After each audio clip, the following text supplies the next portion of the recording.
এই চ্যানেলে আগে বেশ কয়েকটি ভিডিও আপলোড করেছিলাম, তাতে আপনাদের ভালোবাসাও পেয়েছি। আজকে আমাদের পরিচয় পর্বটা সেরে ফেলা যাক। সকাল শুরু হলো এক কাপ চা দিয়ে। সকালে চা খেয়ে যাবো একটু বাজারে, তার জন্যই রেডি হয়ে নিয়েছি। কেমন আছেন আপনারা সবাই? আশা করি ভালো আছেন। এখন আমরা যাচ্ছি স্যাটারডে মার্কেটে, আর যেখান থেকে কিনে নিয়ে আসবো অনেক অনেক জিনিস। তো চলুন যাওয়া যাক। আর আজকে হলো এটা আমার আউটফিট, এমনি নর্মাল একটা টি শার্ট পরেছি, চুলটা বেঁধেছি সুন্দর একটা কাঞ্চি দিয়ে, বেশ ভালো লাগছে তাই না? বাজার করে চলে এলাম। বিদেশের বাজার একটু অন্যরকমই হয়। আর আমরা নেদারল্যান্ডে থাকি। নেদারল্যান্ডে আমি আর আমার হাজব্যান্ডকে নিয়ে ছোট্ট সংসার, যেখান থেকে আমি আমার ব্লগ ভিডিওগুলো আপনাদের সাথে শেয়ার করি। দৈনন্দিন জীবনে কি কি ঘটে, যা যা নতুন নতুন আমি উপলব্ধি করি, সেগুলোই আপনাদের সাথে শেয়ার করি। আসলে ক্যামেরার সামনে এসে দাঁড়িয়ে খুব একটা বেশি কথা বলতে পারি না, তার জন্যে ভয়েস ওভারেই আপনাদের সাথে আমার পরিচয় পর্বটা সেরে নিচ্ছি। জানি না আপনাদের কেমন লাগছে, তবে যদি ভালো লেগে থাকে তাহলে আমাকে একটু কমেন্ট করে জানাবেন।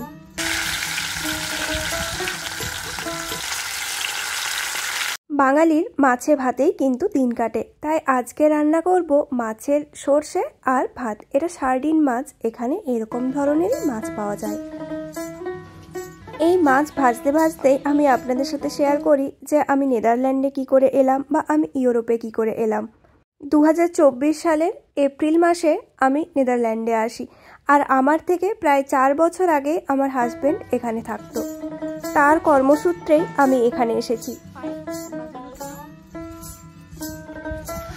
যখন প্রথমবারের জন্য এই শহরটাতে আসি, এই শহরের ঝাঁ চকচকে পরিবেশ দেখে চোখটা হয়তো ধাঁধিয়ে গিয়েছিলই বলতে পারেন।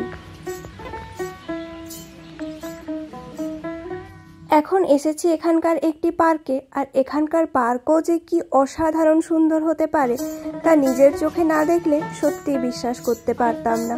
আমি বড় হয়েছি ওয়েস্ট বেঙ্গলের বাঁকুড়া জেলার একটি গ্রাম থেকে।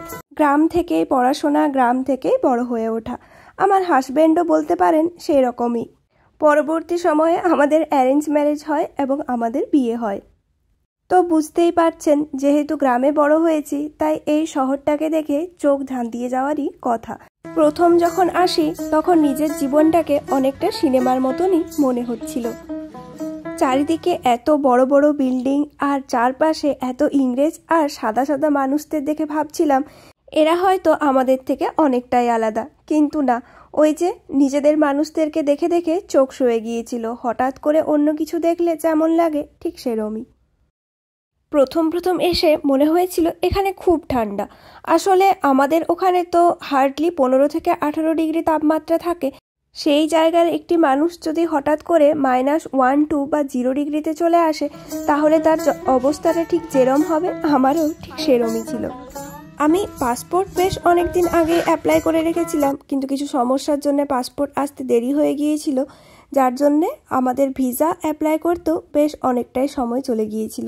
তাই বিয়ের 1 মাস পরে ওর চলে আসার কথা থাকলেও ওকে আরও 1 মাস টিকিট এক্সটেন্ড করে অপেক্ষা করতে হয় আমার জন্যে। তারপর দুজনে একসাথেই আসি এখানে। যদিও ও আমার থেকে অনেক আগেই এখানে থাকতো, তাই এখানে এসে আমাকে আর কোনো সমস্যার মধ্যেই পড়তে হয়নি। সব কিছুই ছিল আগের থেকে সাজানো গোছানো, রুম থেকে শুরু করে সব কিছু। আমাদের এখানে আসার ডেট ছিল 27 এপ্রিল, যার জন্য বেশ অনেক দিন আগের থেকেই প্যাকিং করা শুরু হয়েছিল। আর মাত্র 2টো ব্যাগের মধ্যে নিজের সংসারের সব কিছুকে গুছিয়ে নিয়ে আসা কি কম কথা? আর এই হলো আমার হাজব্যান্ড, যার জন্য আজকে আমি এইখানে। প্যাকিং কমপ্লিট করার পরে আমাদের প্লেন ছিল প্রথমে কলকাতা থেকে কাতার, তারপর কাতার থেকে সোজা আমস্টারডাম। তো বেশ অনেক লম্বা জার্নি ছিল, আর জীবনে কখনো আমি ইন্টারন্যাশনাল ফ্লাইটে উঠিনি। সেটিও ছিল এক অন্য রকমের অভিজ্ঞতা। আর তাছাড়া আমি কখনো কোথাও এরম 30 ঘন্টা জার্নি করে যাইনি। ফ্লাইটে 14 ঘন্টা হলেও টোটাল জার্নিটা প্রায় 28 থেকে 30 ঘন্টার হয়ে যায়, যার জন্য মনের মধ্যে যেমন উত্তেজনা ছিল, ঠিক সেরম ছিল প্রচণ্ড ভয়। কি হবে, কি করে হবে, কিভাবে যাব, একটা তো টেনশন মনের মধ্যে বেশ ভালোভাবেই কাজ করছিল। প্রথমবার তো, তাই সব কিছুতেই ভয় কথাটা বেশ ভালোভাবেই জড়িয়েছিল। এয়ারপোর্টে চেক ইন থেকে শুরু করে আমস্টারডামে এসে ইমিগ্রেশন অবধি সবের মধ্যেই একটা বুকের মধ্যে এত ধড়পড়ানি হচ্ছিল যে কি বলবো। কারণ যখন এই ইমিগ্রেশনের সময় তো বেশ বড় লম্বা লাইন পড়ে আর সবাইকে অনেক রকমের কোশ্চেনও করা হয়। সেই সমস্ত করে যখন আমস্টারডামে বেরোলাম তখন দেখলাম এখানেই দুজন দাদা দিদি আমাদেরকে রিসিভ করতে গিয়েছিল।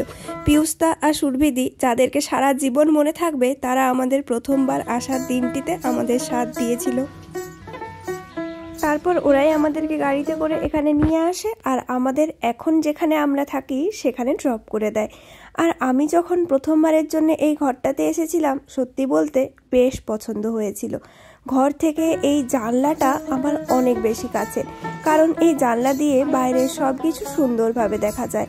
বিশেষ করে জানলা দিয়ে এত মানুষজন দেখা যায় যে আমি এখানে একা থাকি সেটাই মনে হয় না।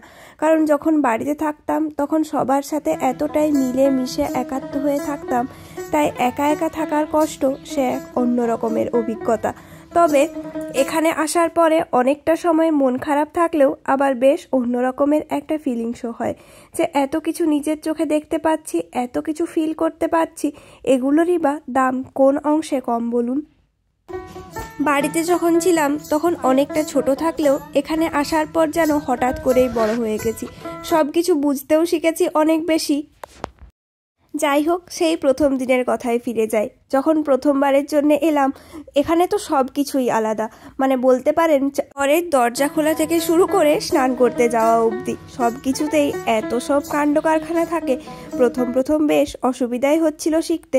বেশ কয়েকটা দিন যাওয়ার পরে খুব ভালোভাবে রপ্ত করে নিয়েছিলাম সব কিছুকে। আজকে যেন সব কিছু সত্যিই খুব ইজি মনে হয়, তবে প্রথম দিনগুলো ছিল অনেকটাই কঠিন। যখন ট্রামের ইয়েতে টিকিট চেক করাতে যেতাম সেটিতেও যেন ভয় লাগতো, সেটিও মনে হতো যদি একটু সাহায্য করে দেয় বেশ ভালো হয়।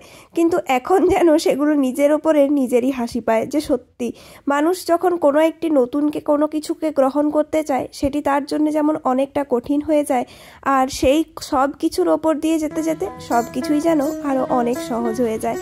যাক, আজকে পার্কে বেশ ভালো ঘুরলাম আর আসার সময় নিয়ে এসেছি এই বার্গার আর একটা চিকেন র্যাপ। এখানে বাইরের খাবার খুব একটা বেশি একদমই খাওয়া হয় না, তবে মাঝে মধ্যে খুব ইচ্ছে করলে তখন নিজেকে আর আটকাই না। কখনো কখনো তো নিজের ইচ্ছের দামটুকুও দিতে হয় বলুন।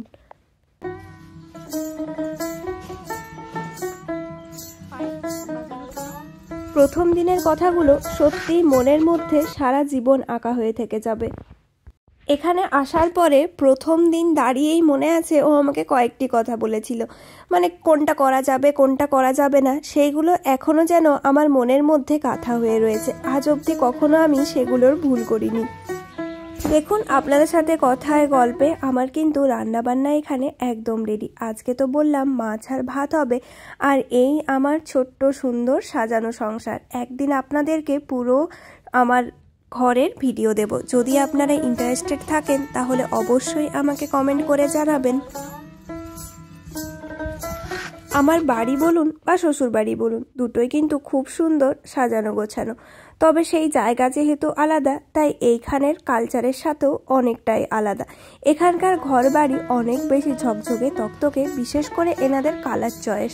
এনারা কখনোই ঘরের মধ্যে ডিপ কালার ব্যবহার করেন না, সাদা বেজ এই টাইপের কালার, যার জন্য অনেক বেশি এলিগ্যান্ট লাগে দেখতে। আমারও ইচ্ছে আছে বাড়িতে গিয়ে ওইখানে যদি ঘর বানানো হয় তখন ঠিক এরম প্যাটার্নেরই একটি ঘর বানাবো, আর যেখানে থাকবে না কোনো কালার, শুধুই থাকবে সাদা রং। আর যে সাদা রং দিয়ে পুরো ঘরটাকে সুন্দরভাবে রাঙিয়ে তুলবো আর সুন্দর সুন্দর জিনিসপত্র দিয়ে একটা ছোট্ট নিজের সংসার তৈরি করব। এটাও আমার নিজের, তবে এটা তো আমাদের নিজের না, আমরা ভাড়া করা অ্যাপার্টমেন্টে থাকি। আর এখানে আমরা নিজের ঘর হোক সেটাও চাই না, কারণ এখানে থাকার ইচ্ছে খুব একটা বেশি নেই সারা জীবনের জন্যে। তবে কয়েকটা বছর এখানে হেসে খেলে কাটিয়ে যাওয়ার ইচ্ছে রইল। এখানে আমি আমার খাবার নিয়ে বসে পড়েছি, আর এটি হলো সার্ডিন মাছ। এই মাছটা খেতে অনেকটা ইলিশ মাছের মতো হয়। চলুন তাহলে আমার ভিডিওটা আজকে এখানেই শেষ করলাম। একটু সিমাই নিয়ে বসেছি। যদি আমার ভিডিও আপনাদের ভালো লাগে তাহলে অবশ্যই লাইক, কমেন্ট, শেয়ার করবেন। দেখা হবে পরের নতুন ভিডিওতে।